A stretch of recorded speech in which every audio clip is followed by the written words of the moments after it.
All right, everybody. Happy Hump Day. It's Kevin Mardorf from the founder at CTBeer.com and BeerFest.com. We're here for a very special announcement. Many of you love going to the Thread City Hop Fest. It's one of my favorite Connecticut beer fests. But like every other beer fest this year, it's been canceled. And I can tell you from being the founder at BeerFest.com, we're not alone in Connecticut.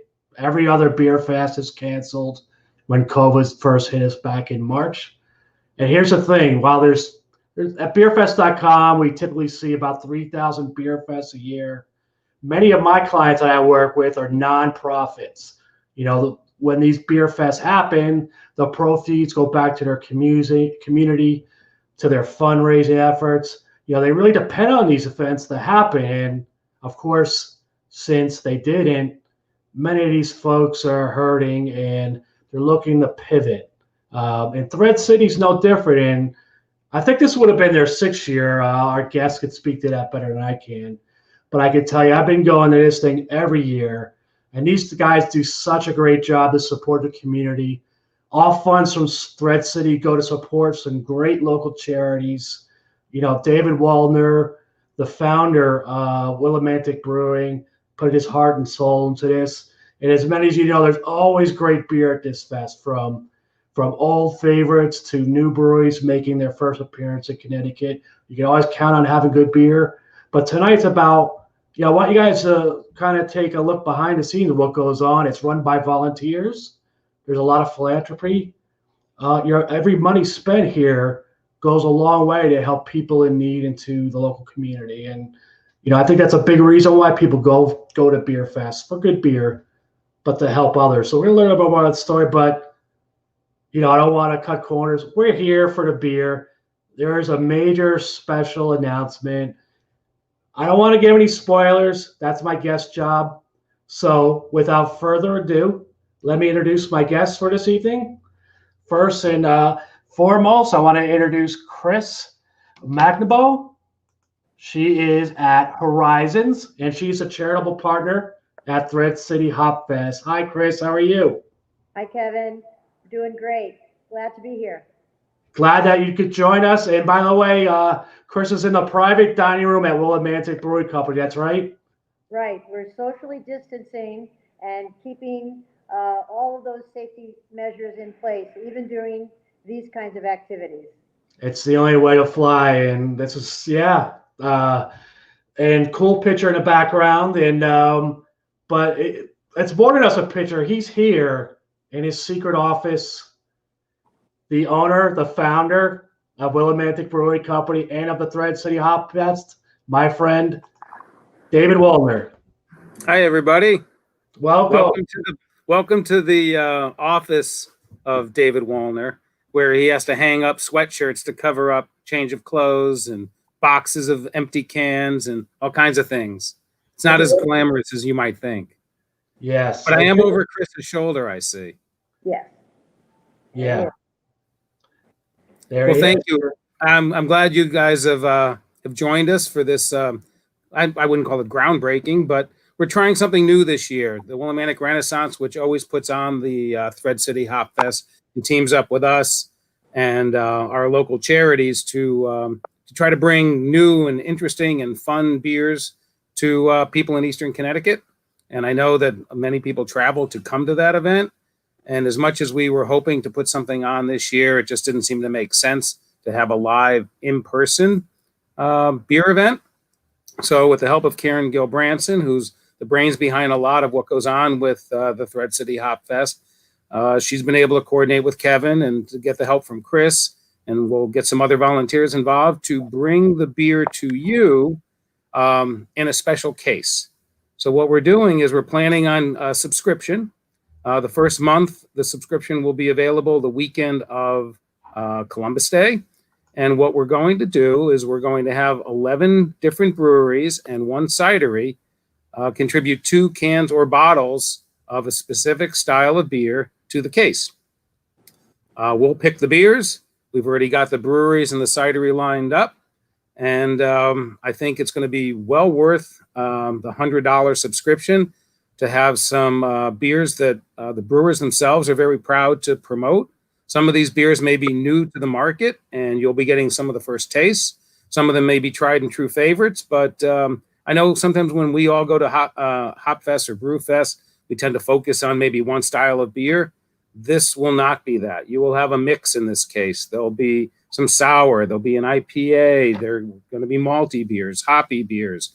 It's going to be fun, and I'll buy a subscription. I might as well, because I need beer in my fridge too. Yeah, you and me both. And now the cat's out of the bag, by the way, folks. Thread City Hop Fest at Home is the official name. The link is down here if you want to go visit the site, learn more, and buy limited quantities. Go straight to bfestin/Thread City to learn more and reserve yours.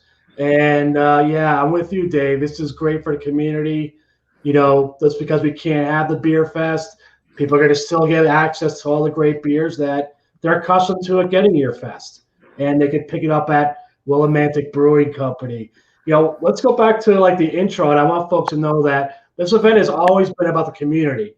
I mean, yeah, you got great beer, but it's all about the community. Let's talk about, like, you know, what money will go to when people buy this box. I think, Chris, you could talk about that too, being from Horizon, like all the great charities that are involved. Speak to that for a minute. Well, we're thrilled and honored to be chosen to be a recipient of the Thread City Hop Fest at Home, as we've been partnering and been the recipients of many of the other Hop Fest live events here with David and Karen and the Willimantic patrons. It's really exciting for us.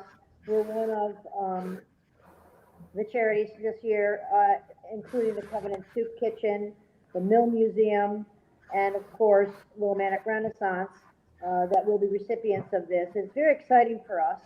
We, as you know, as a nonprofit, rely on fundraising, and all of the events and ways that we have in the past relied on fundraising have been one by one systematically not available to us. So the fact that David and crew are working on this Hop Fest at Home as a way to fill that gap is really important for us.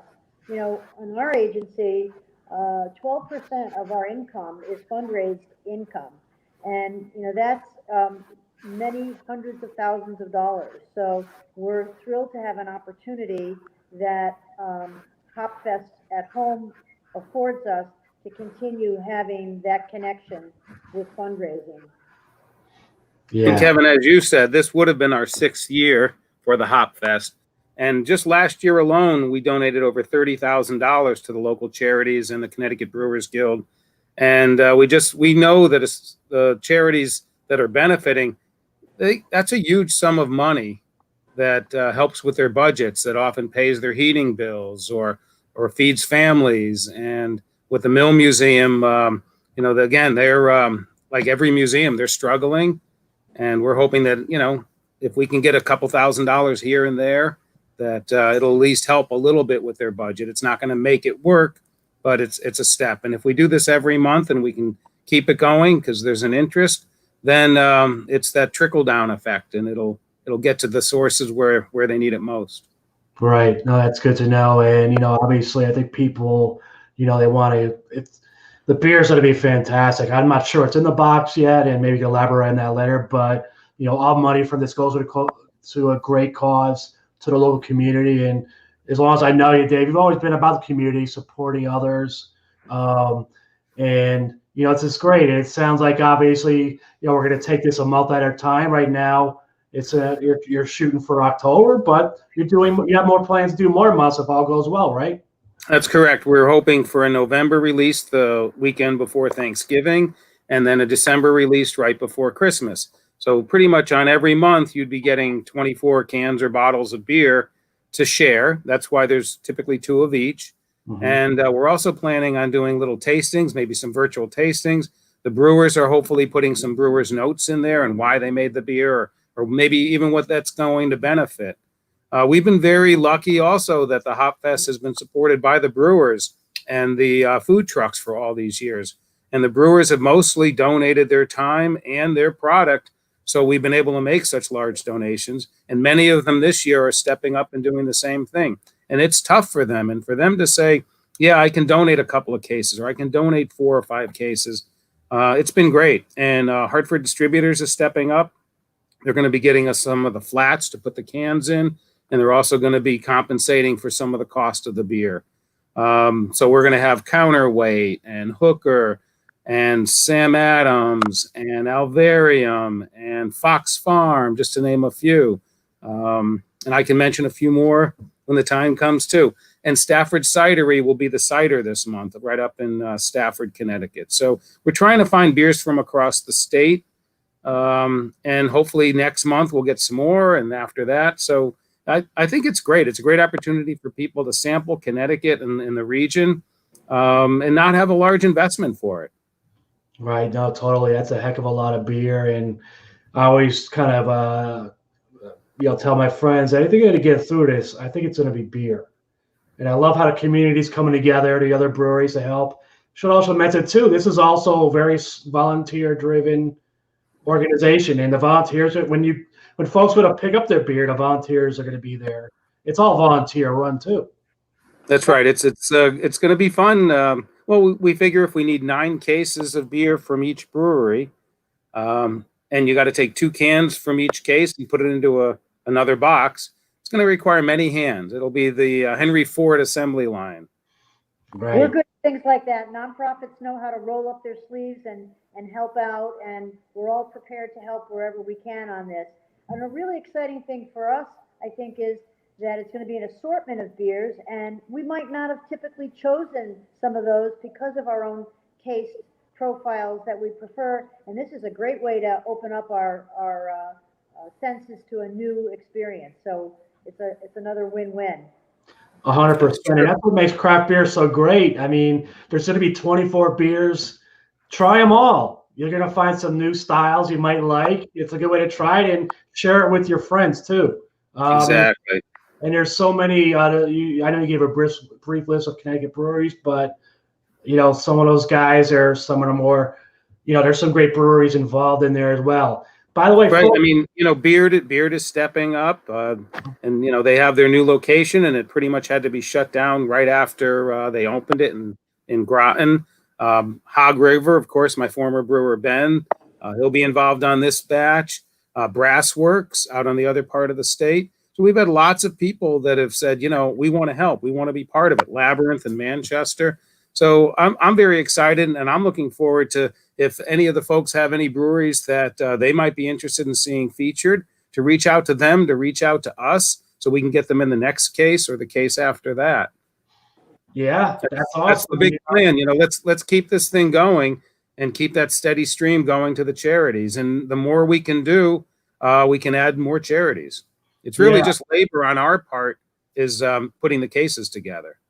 Right. Did you hear that, folks? This is a collaborative effort. Let us know what breweries you want to see, or better yet, get involved. If you guys have questions, ask away in the comments.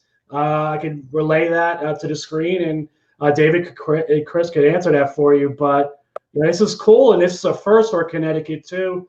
And I have to say, hats off to you guys for even attempting this. So many nonprofits just scrapped it, and they're not thinking outside the box. And well, I guess technically you guys are thinking inside the box. With a box subscription, multiple Connecticut beers every month, limited supply. So guys, see that link down there? That's where you can secure yours. I recommend hopping on that.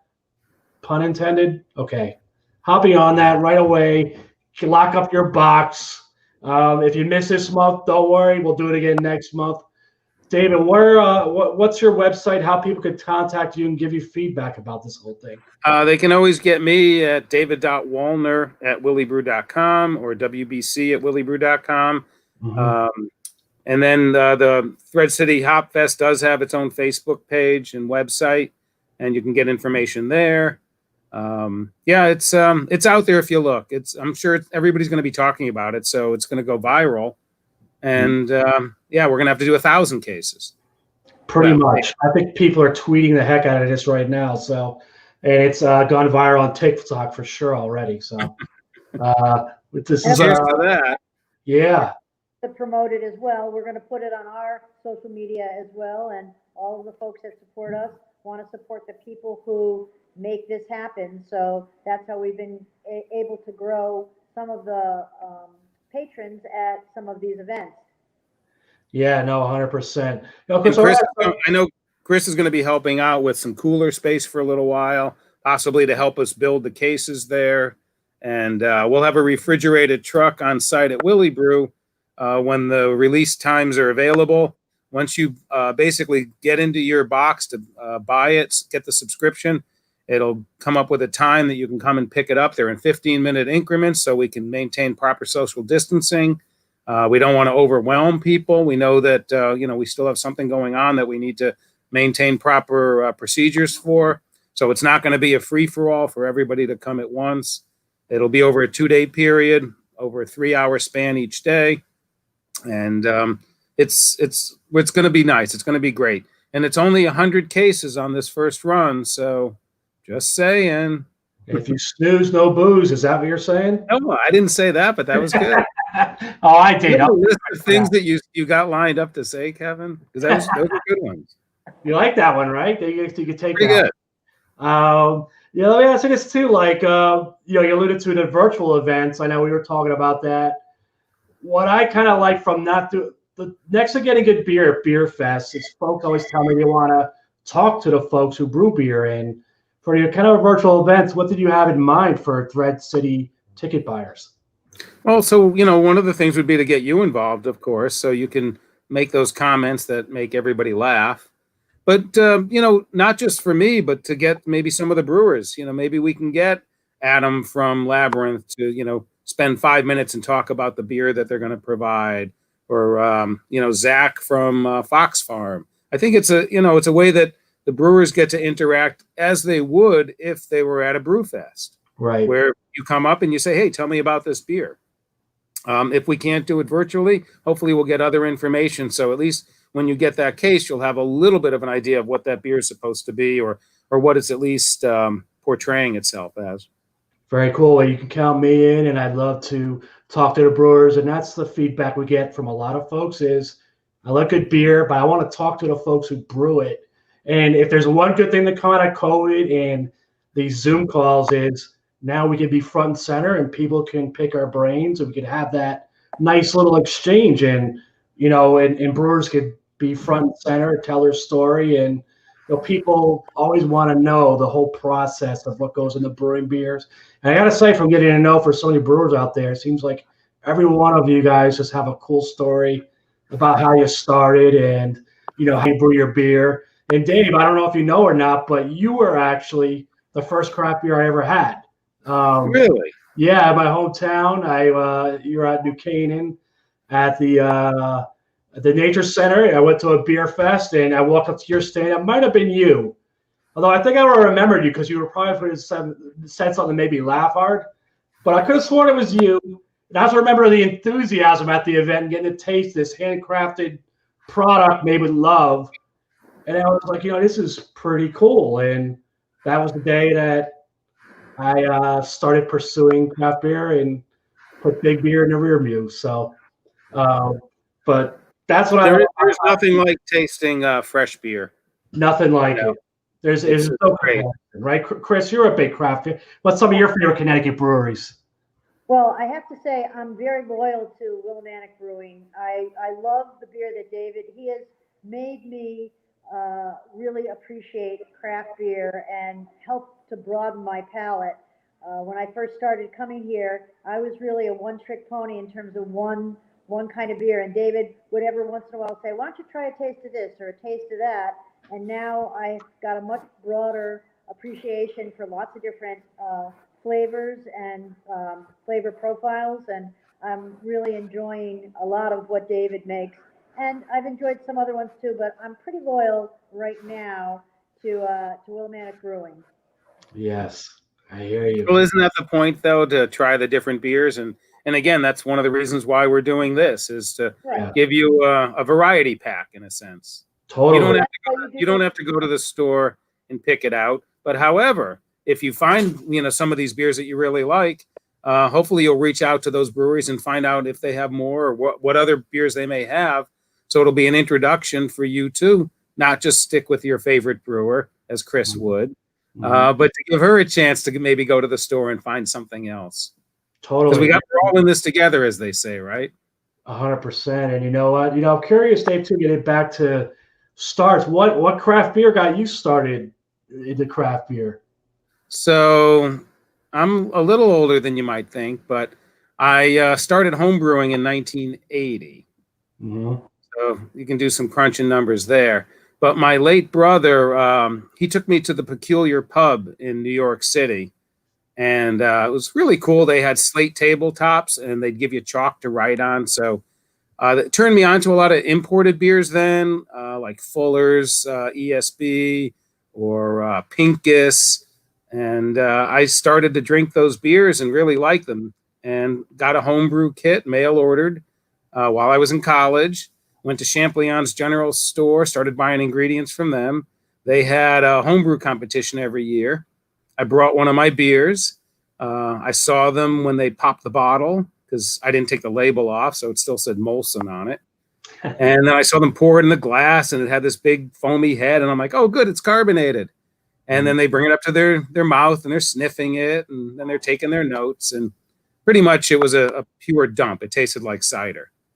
But I went to them, and I said, how can I make better beer? And they said, you need to do this, don't do that. And then the next 2 years, I won their homebrew competition. So that's how I got hooked on it. But my favorite all-time beer is still Sierra Nevada Pale Ale.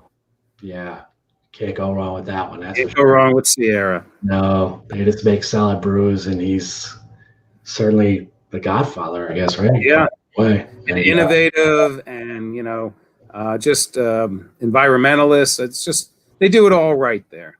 Big fans of those guys. Yeah. But in Connecticut, we have so many people doing the same things. We have somebody as big as Two Roads. That's they're just knocking it out of this world with all the styles of beer. Phil Markowski, phenomenal brewer, known him for years. And then you got the new guys popping up all over the state, and it's just it's wonderful. It's amazing how much great beer there is to drink now.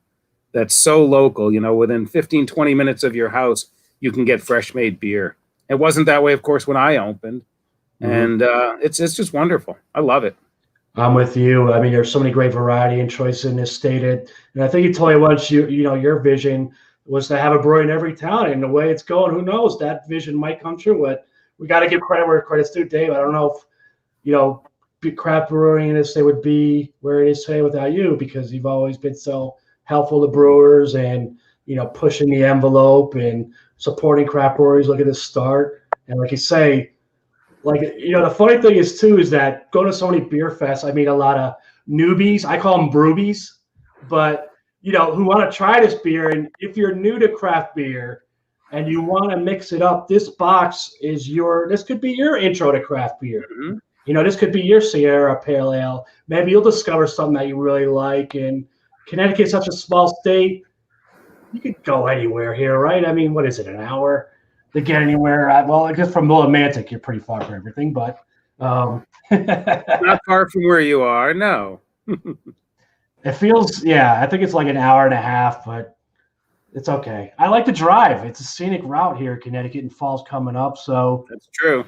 And who's not home? Who's had enough? I'm done with staying inside. I'm getting my box if we didn't sell it out yet. Do you guys have anything last words you want to say?